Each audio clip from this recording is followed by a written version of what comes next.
Sirach 9. Advice concerning women. Do not be jealous of the wife of your bosom. And do not teach her an evil lesson to your own hurt. Do not give yourself to a woman, so that she gains mastery over your strength. Do not go to meet a loose woman, lest you fall into her snares. Do not associate with a woman singer, lest you be caught in her intrigues. Do not look intently at a virgin, lest you stumble and incur penalties for her. Do not give yourself to harlots, lest you lose your inheritance. Do not look around in the streets of a city, nor wander about in its deserted sections. Turn away your eyes from a shapely woman, and do not look intently at beauty belonging to another. Many have been misled by a woman's beauty, and by it passion is kindled like a fire. Never dine with another man's wife, nor revel with her at wine, lest your heart turn aside to her, and in blood you be plunged into destruction. Choice of friends. Forsake not an old friend, for a new one does not compare with him. A new friend is like new wine. When it has aged you will drink it with pleasure. Do not envy the honors of a sinner, for you do not know what his end will be. Do not delight in what pleases the ungodly. Remember that they will not be held guiltless as long as they live. Keep far from a man who has the power to kill, and you will not be worried by the fear of death. But if you approach him, make no misstep, lest he rob you of your life. Know that you are walking in the midst of snares, and that you are going about on the city battlements. As much as you can, aim to know your neighbors, and consult with the wise. Let your conversation be with men of understanding, and let all your discussion be about the law of the Most High. Let righteous men be your dinner companions, and let your glorying be in the fear of the Lord. Concerning rulers. A work will be praised for the skill of the craftsman, so a people's leader is proved wise by his words. A babbler is feared in his city, and the man who is reckless in speech will be hated. Sirach 10.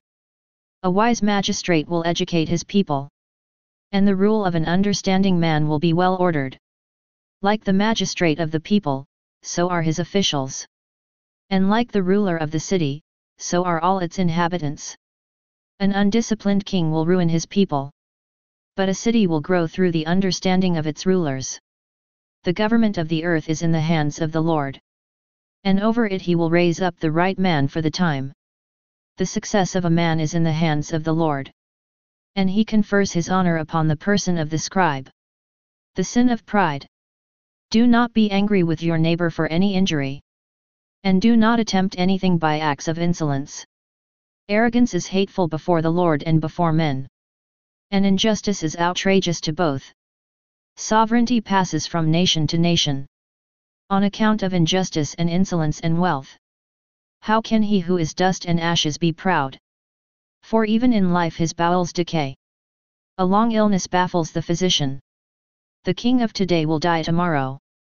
For when a man is dead, he will inherit creeping things, and wild beasts, and worms. The beginning of man's pride is to depart from the Lord. His heart has forsaken his Maker. For the beginning of pride is sin, and the man who clings to it pours out abominations. Therefore the Lord brought upon them extraordinary afflictions, and destroyed them utterly. The Lord has cast down the thrones of rulers, and has seated the lowly in their place. The Lord has plucked up the roots of the nations, and has planted the humble in their place. The Lord has overthrown the lands of the nations, and has destroyed them to the foundations of the earth. He has removed some of them and destroyed them, and has extinguished the memory of them from the earth. Pride was not created for men, nor fierce anger for those born of women. Persons deserving honor. What race is worthy of honor? The human race. What race is worthy of honor? Those who fear the Lord. What race is unworthy of honor? The human race. What race is unworthy of honor? Those who transgress the commandments. Among brothers their leader is worthy of honor, and those who fear the Lord are worthy of honor in his eyes. The rich, and the eminent, and the poor, Their glory is the fear of the Lord. It is not right to despise an intelligent poor man. Nor is it proper to honor a sinful man. The nobleman, and the judge, and the ruler will be honored. But none of them is greater than the man who fears the Lord. Free men will be at the service of a wise servant. And a man of understanding will not grumble. Concerning humility. Do not make a display of your wisdom when you do your work. Nor glorify yourself at a time when you are in want. Better is a man who works and has an abundance of everything, than one who goes about boasting, but lacks bread. My son, glorify yourself with humility. And ascribe to yourself honor according to your worth. Who will justify the man that sins against himself? And who will honor the man that dishonors his own life? A poor man is honored for his knowledge, while a rich man is honored for his wealth. A man honored in poverty, how much more in wealth? And a man dishonored in wealth, how much more in poverty? Sirach 11. The deceptiveness of appearances. The wisdom of a humble man will lift up his head, and will seat him among the great.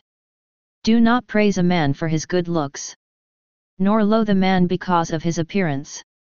The bee is small among flying creatures, but her product is the best of sweet things. Do not boast about wearing fine clothes, nor exalt yourself in the day that you are honored. For the works of the Lord are wonderful, and his works are concealed from men. Many kings have had to sit on the ground, but one who was never thought of has worn a crown. Many rulers have been greatly disgraced, and illustrious men have been handed over to others. Deliberation and caution. Do not find fault before you investigate. First consider, and then reprove. Do not answer before you have heard, nor interrupt a speaker in the midst of his words. Do not argue about a matter which does not concern you, nor sit with sinners when they judge a case. My son, do not busy yourself with many matters. If you multiply activities you will not go unpunished. And if you pursue you will not overtake. And by fleeing you will not escape. There is a man who works, and toils, and presses on, but is so much the more in want. There is another who is slow and needs help, who lacks strength and abounds in poverty. But the eyes of the Lord look upon him for his good. He lifts him out of his low estate, and raises up his head, so that many are amazed at him. Good things and bad, life and death, poverty and wealth, come from the Lord. The gift of the Lord endures for those who are godly, and what he approves will have lasting success. There is a man who is rich through his diligence and self-denial, and this is the reward allotted to him. When he says, I have found rest, and now I shall enjoy my goods, he does not know how much time will pass, until he leaves them to others and dies. Stand by your covenant and attend to it, and grow old in your work. Do not wonder at the works of a sinner, but trust in the Lord and keep at your toil. For it is easy in the sight of the Lord to enrich a poor man quickly and suddenly. The blessing of the Lord is the reward of the godly, and quickly God causes his blessing to flourish. Do not say, what do I need? And what prosperity could be mine in the future? Do not say, I have enough. And what calamity could happen to me in the future? In the day of prosperity, adversity is forgotten. And in the day of adversity, prosperity is not remembered. For it is easy in the sight of the Lord to reward a man on the day of death according to his conduct. The misery of an hour makes one forget luxury, and at the close of a man's life his deeds will be revealed. Call no one happy before his death. A man will be known through his children. Care in choosing friends. Do not bring every man into your home, for many are the wiles of the crafty. Like a decoy partridge in a cage, so is the mind of a proud man. And like a spy he observes your weakness. For he lies in wait, turning good into evil. And to worthy actions he will attach blame. From a spark of fire come many burning coals. And a sinner lies in wait to shed blood.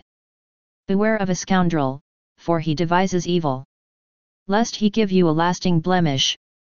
Receive a stranger into your home and he will upset you with commotion, and will estrange you from your family. Sirach 12. If you do a kindness, know to whom you do it, and you will be thanked for your good deeds. Do good to a godly man, and you will be repaid. If not by him, certainly by the Most High. No good will come to the man who persists in evil, or to him who does not give alms. Give to the godly man, but do not help the sinner. Do good to the humble, but do not give to the ungodly. Hold back his bread, and do not give it to him, lest by means of it he subdue you. For you will receive twice as much evil for all the good which you do to him. For the Most High also hates sinners, and will inflict punishment on the ungodly. Give to the good man, but do not help the sinner. A friend will not be known in prosperity, nor will an enemy be hidden in adversity. A man's enemies are grieved when he prospers, and in his adversity even his friend will separate from him. Never trust your enemy, for like the rusting of copper, so is his wickedness, even if he humbles himself and goes about cringing. Watch yourself, and be on your guard against him, and you will be to him like one who has polished a mirror, and you will know that it was not hopelessly tarnished. Do not put him next to you, lest he overthrow you and take your place. Do not have him sit at your right, lest he try to take your seat of honor. And at last you will realize the truth of my words, and be stung by what I have said. Who will pity a snake charmer bitten by a serpent, or any who go near wild beasts? So no one will pity a man who associates with a sinner, and becomes involved in his sins. He will stay with you for a time, but if you falter, he will not stand by you. An enemy will speak sweetly with his lips, but in his mind he will plan to throw you into a pit. An enemy will weep with his eyes, but if he finds an opportunity his thirst for blood will be insatiable. If calamity befalls you, you will find him there ahead of you, and while pretending to help you, he will trip you by the heel. He will shake his head, and clap his hands, and whisper much, and change his expression. Sirach 13. Caution regarding associates. Whoever touches pitch will be defiled, and whoever associates with a proud man will become like him. Do not lift a weight beyond your strength, nor associate with a man mightier and richer than you. How can the clay pot associate with the iron kettle? The pot will strike against it, and will itself be broken. A rich man does wrong, and he even adds reproaches. A poor man suffers wrong, and he must add apologies. A rich man will exploit you if you can be of use to him, but if you are in need he will forsake you. If you own something, he will live with you. He will drain your resources and he will not care. When he needs you he will deceive you. He will smile at you and give you hope. He will speak to you kindly and say, "What do you need?" He will shame you with his foods, until he has drained you 2 or 3 times. And finally he will deride you. Should he see you afterwards, he will forsake you, and shake his head at you. Take care not to be led astray, and not to be humiliated in your feasting. When a powerful man invites you, be reserved, and he will invite you the more often. Do not push forward, lest you be repulsed. And do not remain at a distance, lest you be forgotten. Do not try to treat him as an equal, nor trust his abundance of words. For he will test you through much talk, and while he smiles he will be examining you. Cruel is he who does not keep words to himself. He will not hesitate to injure or to imprison. Keep words to yourself and be very watchful, for you are walking about with your own downfall. Every creature loves its like, and every person his neighbor. All living beings associate by species, and a man clings to one like himself. What fellowship has a wolf with a lamb? No more has a sinner with a godly man. What peace is there between a hyena and a dog? And what peace between a rich man and a poor man? Wild asses in the wilderness are the prey of lions, Likewise the poor are pastures for the rich. Humility is an abomination to a proud man. Likewise a poor man is an abomination to a rich one. When a rich man totters, he is steadied by friends. But when a humble man falls, he is even pushed away by friends. If a rich man slips, his helpers are many. He speaks unseemly words, and they justify him. If a humble man slips, they even reproach him. He speaks sensibly, and receives no attention. When the rich man speaks, all are silent. And they extol to the clouds what he says. When the poor man speaks, they say, "Who is this fellow?" And should he stumble, they even push him down. Riches are good if they are free from sin. And poverty is evil in the opinion of the ungodly. A man's heart changes his countenance, either for good or for evil. The mark of a happy heart is a cheerful face. But to devise proverbs requires painful thinking.